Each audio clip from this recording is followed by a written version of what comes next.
In the sector of international development, a variety of programs and projects are established, implemented and evaluated. This sounds simple, however, going from paper to reality, various obstacles and possibilities can occur. In a world full of interconnectivity, non-linearities and uncertainty, unintended effects of a program are waiting to happen, although you cannot always foresee the consequences. Therefore, it is important that during the evaluation of development programs, the unintended effects of a program are taken into consideration. Unintended effects are consequences of a purposeful action that are not expected or foreseen. But let's zoom out for a little. Because before we can evaluate the unintended effects of certain programs, let's look at the unintended effects underlying international development itself. We argue that there is an unintended effect in the development sector that is often overlooked but always present. This is the unintended effect of implicit bias. The history of international development shows how different paradigms have been dominant over time. In the 1950s, after the ending of the Second World War, a theory of development appeared. We call this development economics. Characteristic of this time is that development was solely viewed in terms of prosperity and economic growth. Following this, the modernization theory evolved. The 5 stages of growth from the American economist Walt Rostow are a famous example here. Or, others would argue, infamous. Rostow's assumption was that the development of the Global South would be identical to that of the Global North. Through a linear process of mostly industrial capitalism, the Global South would eventually reach the perceived ideal stage of high mass consumption. As a reaction to this theory, however, the dependency theory arose in the late 1950s and early 1960s. According to dependency theorists, Global South countries are not simple primitive forms of Global North countries, but countries with unique characteristics and different structures. It is the global capitalist system that is to blame for the structural inequality and the continued poverty in countries. Although this theory takes a completely different stance on development, you can see it is still primarily focused on economics. And then we get to the 1970s. This decade gave birth to the concept of neoliberalism, well known for its market-oriented reform policies. This resulted in IMF's and the World Bank's heavily criticized structural adjustment programs, in which many countries in the Global South were given loans on the condition that they would significantly reform their economic structure. This was done through, for example, trade liberalization, tax reform, privatization, and deregulation. In the 1980s, critical theories emerged. These revolve around deconstructing development discourse to uncover persistent power imbalances. A famous example here is the Palestinian-American scholar Edward Said and his book Orientalism, in which he critiques the Western viewpoint on Eastern, and in particular Arabic, countries. Other examples of critical theories are that of post-development and feminist theory. And then we get to the 1990s, in which a major shift took place to human development. Human development looks at international development in more than just economical terms. One important name behind this theory is that of the Indian economist and philosopher Amartya Sen. Sen challenges the mainstream concept of measuring development by just economic growth. Human development, according to Sen, is about the expansion of citizens' capabilities to live the lives of their choosing.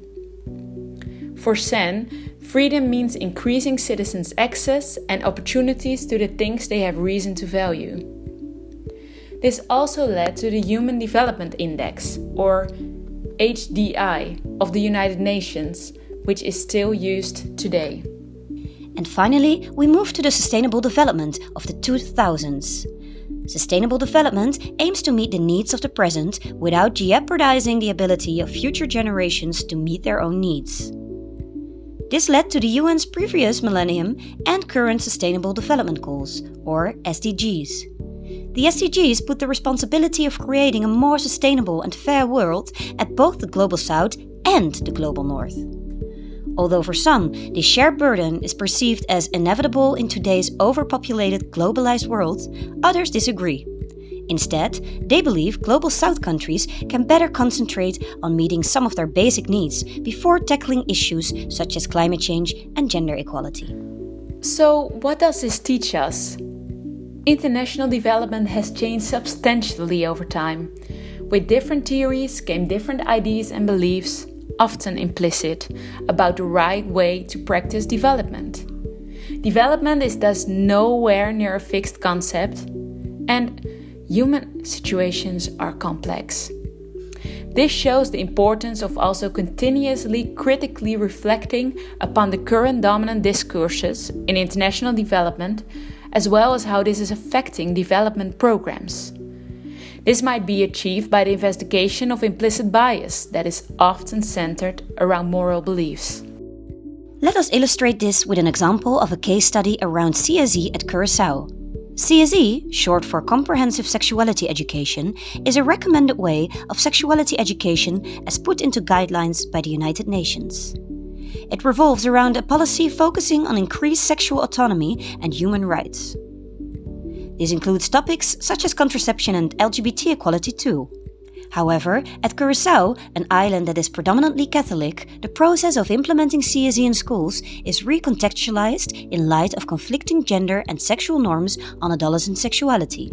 Still, whereas the type of sex education that conflicts with CSE has a tendency to be associated with being traditional, conservative religious ideas and underdevelopment, CSE is predominantly identified as modern, scientifically correct and free in the sense of sexual performance and its related discussions. However, although CSE declares to be objective and free from prejudice, this type of education is indirectly positioned around moral beliefs and norms too. Various scholars have argued how modern sexual knowledge, of which CSE can be recognized to be part, pursues to achieve a global common on sexuality, or a universal sexual norm, by imposing a certain method of teaching similar to prevailing ideas about sex and sexuality in many countries in the global north.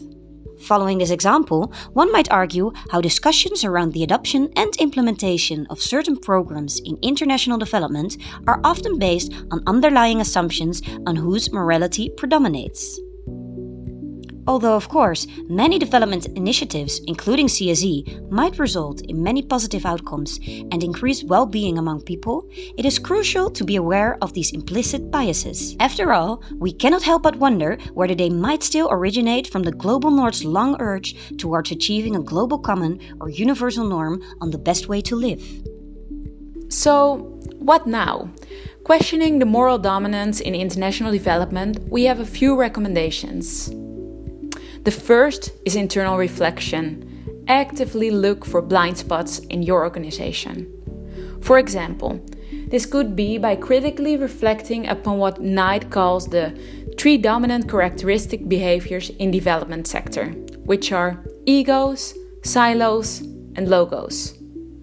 According to his recent publication on shifting the power, international development is still too focused on self-promotion, especially on the supply side of a funding relationship, instead of truly focusing on the ones that are meant to benefit. The second recommendation we offer is to actively invest in a diverse team that includes marginalized groups as well.